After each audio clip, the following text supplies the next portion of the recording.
फिर नाक में, सुन रहे हो सब, नाक में पानी चढ़ाओगे। उसके बाद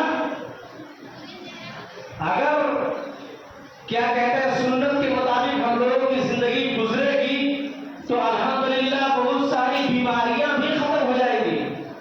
3 मरतबा जब नाक में पानी चढ़ाएगी, उसके बाद कानी उंगली को उस नाक में क्या करो, दाखिल करो, है ना।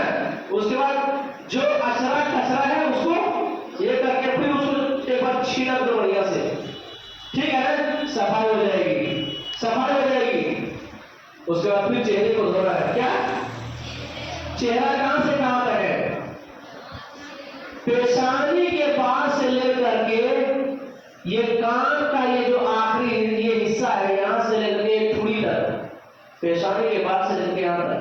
हम लोग करते क्या है, बहुत सारे लोग इस हिस्से को नहीं धोते हैं, है? पूरा धोना है बढ़िया से, अच्छी तरह से, बेहतरीन तरीका से धोना है बढ़िया से 3 मरतबा।